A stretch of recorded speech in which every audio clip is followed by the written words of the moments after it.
போங்க சார். நீங்க வேற அவன் 5 ட்ரெஸ் வச்சுட்டு 5 லோன் வாங்கி கட்டாம ஏமாத்திட்டு இருக்காங்க. நீங்க என்னடா லோன் கட்டுறதை பத்தி பேசிட்டு இருக்கீங்க? உங்களுக்கு சரியாவே பிசினஸ் தெரியல சார். ஏமாத்துறதுதான் பிசினஸ்னா அது எனக்கு தெரியவே வேண்டாம். இப்போ என்ன சார், பேங்க்ல லோன் வாங்கினே கட்டாம இருக்க போறீங்களா? இல்ல 3-4 மாசத்துல நம்ம கம்பெனியோட பணம் வந்துற போது நீங்க செட்டில் பண்ண போறீங்க. சதீஷ், நான் என்ன சொல்ல வரேன்னா 3 மாசம் கழிச்சு அந்த இடத்த வாங்கலாம்னு சொல்ல போறீங்க, அவ்வளவுதானே? அப்ப அந்த இடம் இருக்கணுமே சார். இப்பவே அந்த இடத்துக்கு பயங்கர கிராக்கி சார். நம்ம அட்வான்ஸ் கொடுத்ததுக்கு அப்புறமா அந்த இடத்தோட வேல்யூ ரொம்ப ஏறி போச்சு சார். இப்பவே ப்ராஃபிட் சம்பாதிச்சு கொடுக்குறதா பாருங்களேன் சார். அந்த லேண்ட் ஓனரே அந்த இடத்துக்கு கிராக்கி பண்ணுவானோன்னு தோணுது. அவன் ஏத்தி சொல்றதுக்கு முன்னால நாம மொத்த பணத்தையும் கொடுத்து அந்த டீலை முடிச்சிடலான்னு இருக்கேன் சார். 4 மாசத்துல நம்ம கம்பெனியோட மொத்த பணமும் வந்துடும். அதை கொடுத்து பேங்க் செட்டில்மெண்ட்டை முடிச்சிடலாம். எதுக்கு சார் ஒரு நல்ல இடத்த நம்ம விட்டு கொடுக்கணும்? நான் என்ன உங்களுக்கு கெட்டதா சார் நினைப்பேன்? பேங்க் லோன்ல எந்த பிரச்சனையும் வராதுல்ல சார். பேங்க்ல கடன் வாங்குறது கூட பிறந்த அண்ணன் தம்பிட்டு கடன் வாங்குற மாதிரி. கொடுக்காமே போகலாம், கொடுத்துட்டு திருப்பியும் வாங்கிக்கலாம். உங்களுக்கு இதுல ஏதாவது டவுட் இருந்துச்சுன்னா நீங்களே மேனேஜர் பார்த்து நேரில் கேட்டுங்க. இப்ப நான் என்னதான் பண்ணணும் சார்? மேடத்தோட ஃபார்ம் கொடுத்து எல்லா டீட்டெயிலும் நான் சொல்லி வச்சிருக்கேன். அவங்க என்ன சொல்றாங்களோ அதை மட்டும் நீங்க செஞ்சா போதும். சார் நான் கிளம்புறேன். நாளை காலையில் நான் வீட்டை கலெக்ட் பண்ணிக்கிறேன் சார். பார்த்தீங்களா?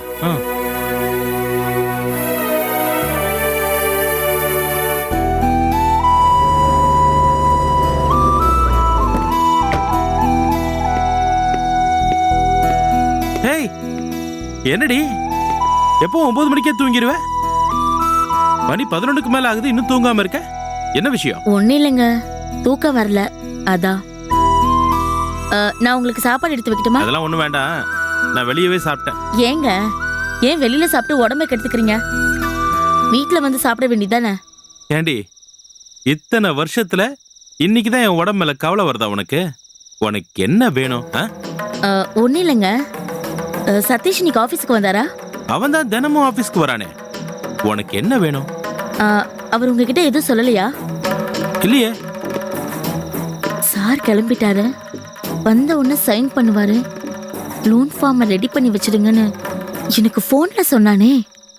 ஒருவேளை சொல்லலையோ? பொரட்டும் அவனுக்கு வச்சுக்கிறேன். என்னடி இங்கே நின்று ஏதோ புலம்பிட்டு இருக்க மாதிரி தெரியுது?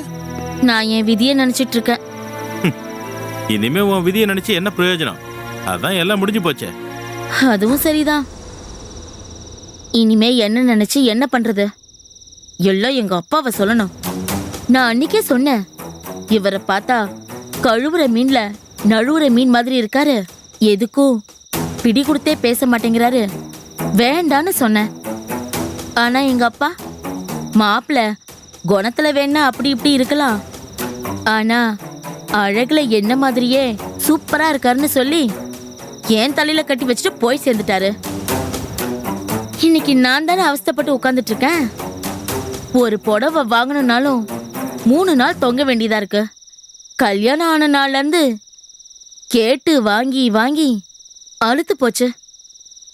என்னைக்காவது ஒரு நாள் உங்களுக்கா மனசு வந்து ஒரு முழம் பூ வாங்கி கொடுத்துருக்கீங்களா? ஏதோ நமக்காகவும் நம்ம பிள்ளைக்காகவும் ராப்பகலா உழைக்கிறாளே, அவளை கேட்டு ஏதாவது வாங்கி கொடுப்போன்னு ஒரு எண்ணம் வந்திருக்கா? இப்போ உனக்கு என்ன குறை வச்ச? ஏன் இப்படி எல்லாம் புலம்பிட்டு இருக்க? திங்கிறதும் தூங்குறதுமா வாழ்க்கை? நாய் கூட தான் தினம் திங்குது. மனுஷனுக்கும் விலங்குக்கும் வித்தியாசம் வேணா? நாளை பின்ன உடம்பு தளர்ந்து போய் உட்கார்ந்து இருக்கிறப்ப யார் வந்து செய்வாங்கன்னு கதவையவா எட்டி பார்த்துட்டு இருக்க முடியும்? இல்ல பிள்ளைங்களை நம்பி உட்கார்ந்துட்டு இருக்க முடியுமா? அப்படி புள்ள நமக்கு செய்வான்னு ஆசைப்பட்டாலும் வர மருமக சும்மா இருப்பான்னு என்ன உத்தரவாதம்? ஏண்டி, அவனுக்கு இப்பதாண்டி 10 வயசு ஆகுது, அதுக்குள்ள அவன் கல்யாணம் வரைக்கும் போயிட்ட. இப்போ உனக்கு என்ன வேணும்? லோன் ஃபார்ம்ல சைன் தானே போட்டு தரேன். இந்த மாதிரி புலம்புறத நிப்பாட்டு முதல்ல. லோன் விஷயம் உங்களுக்கு தெரியுமா? சதீஷ் சார் சொன்னாரா? ஏன் சதீஷ் சார் உனக்கு ஃபோன் பண்ணி சொல்லலையா? இல்லையே. எல்லாமே எனக்கு தெரியும்டி. அவனும் நீ சேர்ந்து அழுது புலம்பி காரியத்தை சாதிச்சிருப்பீங்க. என்ன இதெல்லாம் எங்க போய் முடிய போதும்? ஆண்டவன் மேல பாரத்தை போட்டு எல்லாத்தையும் செய்ய வேண்டியதுதான். உன் முகத்துல இந்த மாதிரி நேரத்துல தாண்டி சிரிப்பே பார்க்க முடியுது. ஆனா நீ சிரிக்காம இருக்கிறது தான் எனக்கு நல்லது.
சத்யாம்மா, என்னம்மா? நான் உங்ககிட்ட ஒன்று கேட்கவா?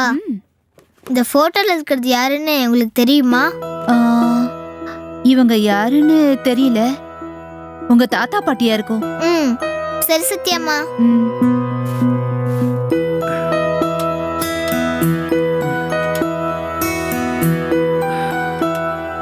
அப்பா,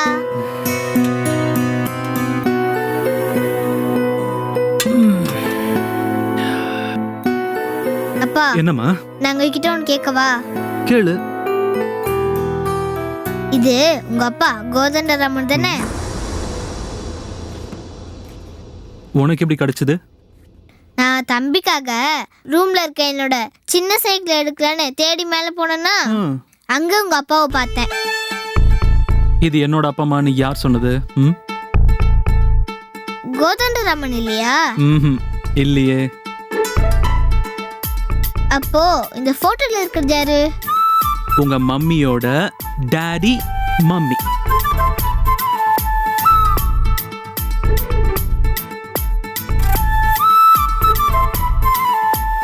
இவர்தான் உங்ககிட்ட சண்டை போட்டதா? முகத்திலே தெரியுது. ரொம்ப டென்ஷனர் ஆளா தான் இருக்காரு. சாரிப்பா, உங்க எனிமிய உங்ககிட்டயே கொண்டு வந்து காமிச்சிட்டேன். அவரு எனக்கு ஒன்றும் எனிமிலாம் கிடையாது. அப்பா, சண்டை போட்டா எனிமி தானப்பா? இப்போ திடீர்னு சிவானியை என்கிட்ட இருந்து யாராவது பிரிச்சு அழைச்சிட்டு போயிட்டாங்கன்னா அப்பா கோவப்படுவேனா மாட்டேனா? கோவப்படுவீங்க.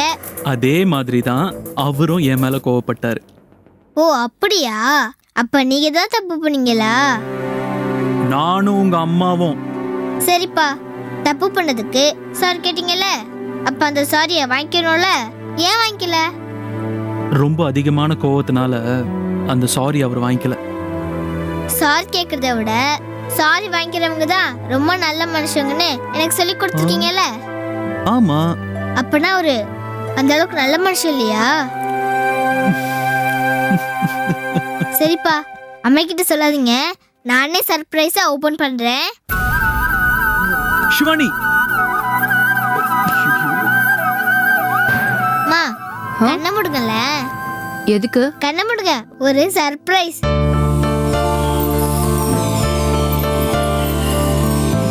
கண்ணை திறங்க.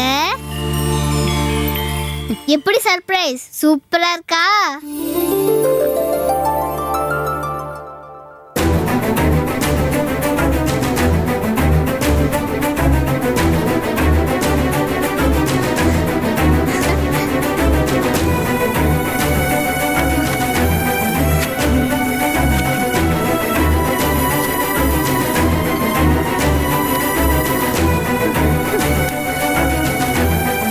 படிக்கிற வேலையை விட்டுட்டு தேவையில்லாத வேலையெல்லாம் பார்க்காத.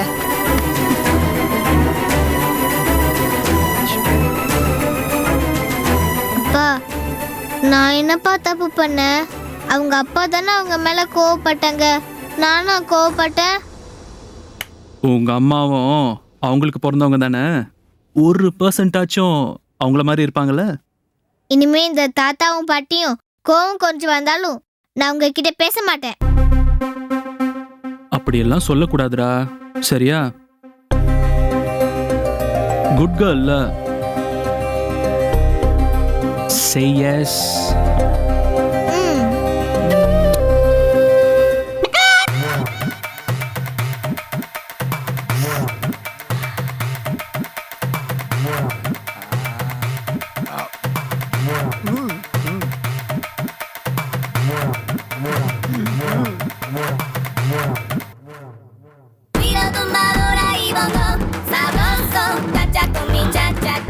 நம்ம மாப்பிள்ள சாப்பிடலையா?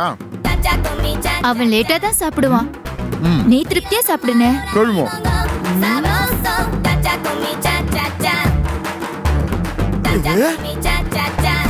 வாங்க மச்சான் சாப்பிடலாம். தங்கச்சி மச்சான் லேட்டாக தான் சாப்பிடுவாரா? சரி நீங்க அப்புறம் சாப்பிடுங்க. என்னடி நடக்குதுங்க? என்ன சாமிக்கு எதுவும் படையல் நடத்துறியா? ஏண்டா உன் குடும்பத்துல யாருக்கும் வெக்கமான ரோஷம் எதுவுமே கிடையாதா? அதெல்லாம் வீட்லயே வச்சுட்டு வந்துட்டோம் மச்சான். ஏண்டா உங்க சங்காத்தமே வேணான்னு தாண்டா 12 வருஷமா ஒதுங்கி வாழ்ந்துகிட்டு இருக்கேன். கொஞ்சம் கூட வெக்கமே இல்லாம தெருவுல அத்தனை பேத்துக்கு முன்னாடி திட்டெல்லாம் வாங்கினியே, அதெல்லாம் மறந்துட்டு இப்ப நடு வீட்டுல உட்காந்து சாப்பிட்டுக்கிட்டு இருக்கே. தயவு செஞ்சு எங்கனால சூடு சொன்ன வித்துச்சுன்னா வாங்கி தின்னுங்கடா. என்னங்க? என்னடி நீங்க தானே உன் அண்ணனை கூட மன்னிச்சிடலான்னு சொன்னீங்க. ஒரு பேச்சுக்கு சொன்னேன். அன்னைக்கு நடந்த கல்யாணத்துல இவங்க ஒரு வாய் சோறு போட்டுப்பாங்களா? என் கண்ணுக்கு முன்னாடியே இந்த பையன் ஒரு அண்டா சோறு தின்னுக்கிட்டு இருக்கா. ஒரு வார்த்தை கேட்டிருப்பானா இந்த பையன்? உங்க அண்ணனை விட உங்க தாய் மாமா அளவு ரொம்ப ஜாஸ்தி. அதுக்காக நடு வீட்டுல உட்கார வச்சு விருந்து வச்சிருவியா? திங்கிற இந்த பயலுக்கு தான் எதுவும் கிடையாது. உனக்கும் பழசெல்லாம் மறந்து போச்சா? வச்சது வச்ச இடத்துல எதுவும் இருக்கிறது இல்ல. வீடா என்னம்மா? சை, உன் பரம்பரைக்கு மரியாதைனா என்னன்னு தெரிய மாட்டேங்குதே. கொடுத்த வாக்கையும் கொடுத்த பொருளையும் காப்பாத்துற பழக்கம் உன் குடும்பத்துல எவனுக்கும் கிடையாது. அடி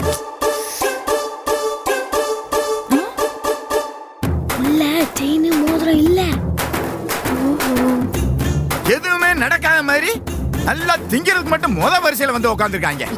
என்னங்க நகையெல்லாம் எடுத்து பீரோல வச்சுட்டேன். இப்ப எதுக்கு நகையை பத்தி பேசுற? நான் ஒண்ணும் நகைக்காண்டி ஒண்ணு மன்னிச்சுக்கல. இவன் ஏதோ உங்க குடும்பத்துல தப்பி பிறந்தா நல்லவனா இருக்கானேன்னு மன்னிச்சேன். அதுக்காக நடு வீட்டுல வச்சு சோறு போட்டுருவியா?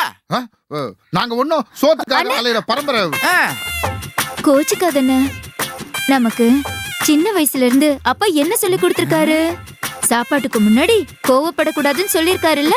ஒரு பருக்கு கூட கோவத்துல சிந்த கூடாதுன்னு சொல்லிருக்காருல்ல.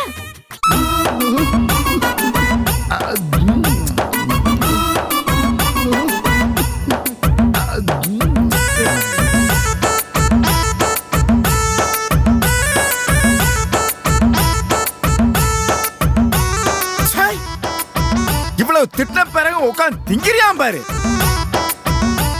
பாருங்க மச்சான், நான் ஒன்னும் உங்களை மாதிரி இல்ல. தகப்பன் சொல்லுக்கு கட்டுப்பட்டவன். சாப்பாட்டுல கோவத்தை காட்டக்கூடாதுன்னு தகப்பன் சொன்னாலும் சரி, தகப்பன் சொன்னதா தங்கச்சி சொன்னாலும் சரி, அது கட்டுப்பட்டு தான் சாப்பிட்டுட்டு இருக்கேன்.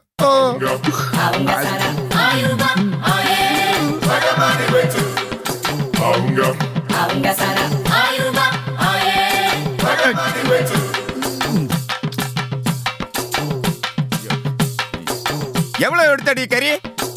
1.5 கிலோ. 1.5 கிலோவுல இருக்கிற பீச பூரா இவனுக்கே வச்சுட்டா நானே என் மகனை என்ன வயித்துல ஈர துணியை வச்சு கட்டிட்டு தூங்க முடியும்? அட என்ன மச்சான் நீங்க சாப்பிடுற நேரத்துல சத்தம் போட்டுக்கிட்டு வாங்க, அப்படி வாரமா உட்காந்து சாப்பிடுங்க.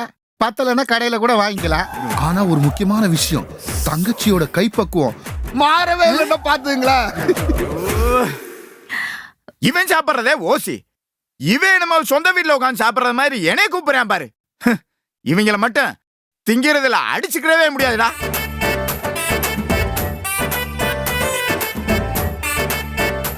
இங்க வாரா, ஏதோ உன்னை மன்னிச்சிட்டேன்னு சொல்லி ஊர்ல இருக்கிற உறவுக்காரங்களாம் இழுத்துட்டு வந்துடக்கூடாது. அன்னைக்கு நடந்த சண்டையில ஒரு அளவுக்கு நீ நியாயம் நடந்துகிட்ட, அதனால உன்னை மன்னிச்சுட்டேன். அத காரணமா வச்சுக்கிட்டு எவனாலும் வந்தான்னு வச்சுக்க, என்னைய என்னாலே கண்ட்ரோல் பண்ண முடியாது. நீ என்ன காமாச்சு, என் கோபம் உனக்கு தெரியும்ல? தெரியுங்க. இனிமே என் குடும்பத்துல அண்ணனை தவிர வேற யாரும் வரமாட்டாங்க. சரிடி, இன்னொரு முக்கியமான விஷயம் நீ தெரிஞ்சுக்கிறணும். ஏதோ உங்க அண்ணன் கொடுத்த 6 பவுன் நகைக்காக வேண்டி நான் ஒன்னும் மயங்கறல. உங்க அண்ணன் இங்க வந்து அழுதுகிட்டு நிக்கும் போது அவன் கண்ணுல கண்ணீரை பார்க்கல, உன் மேல இருக்கிற பாசத்தை பார்த்தேன். அந்த ஒரு காரணம் தான். உன் பாசத்துக்கு முன்னாடி அந்த 6 பவுன் என் கண்ணுக்கே தெரியலடா. அதனால தான் உன்னை மன்னிச்சேன். சரி மச்சான், நீங்க பேசுனது எதையும் நான் தப்பா நினைச்சுக்கல. நீங்க சாப்பிடுங்க. இருக்கட்டும் இருக்கட்டும். காமாட்சி, கண்டிப்பா ஒரே ஒரு விஷயத்தை மட்டும் சொல்லிக்கிறேன். உன் தாய் மாமன் மட்டும் இந்த வீட்டுக்குள்ள மிதிக்க கூடாது. அவன் விஷம். அவன் கண்டிப்பா அவர் வரமாட்டார் மச்சான். ஆமா, இப்படித்தான் சொல்லுவீங்க. 12 வருஷமா ஒட்டு உறவு இல்லாம தெரிஞ்சா இப்ப நீ வந்து ஓட்டிங்க இல்லையா? என்னங்க, என் தாய் மாமன் கண்டிப்பா வரமாட்டாரு. அவர் இந்த வீட்டு வாசப்படியை மிதிச்சா நானே உள்ள சேர்க்க மாட்டேன். அதையும் மீறி உள்ள வந்தா அடிச்சு விரட்டுவேன். இது உங்க மேல சத்தியங்க. போதுமா?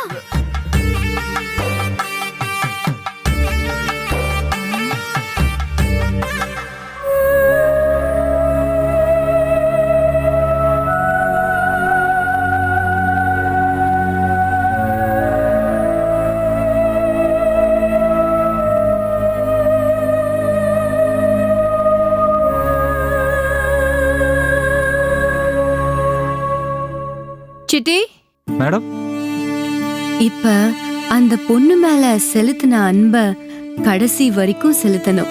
நிறைய பேர் கல்யாணத்துக்கு முன்னாடி லவ் பண்றாங்க, கல்யாணம் முடிஞ்சதுக்கு அப்புறம் மறந்துடுறாங்க. நீ அப்படி இருந்துடாத. உனக்குள்ள காதல் இருந்துச்சுன்னா உடனே அவகிட்ட சொல்லிடு. பிடிச்சவங்க கூட இருக்கும்போது ஒரு நிமிஷத்து கூட வீணடிக்க கூடாது. சரிங்க மேடம். All the best. சரிங்க மேடம். உங்க பேரே இல்லாத ரிலேஷன்ஷிப்புக்கு. Thanks madam.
அம்மா,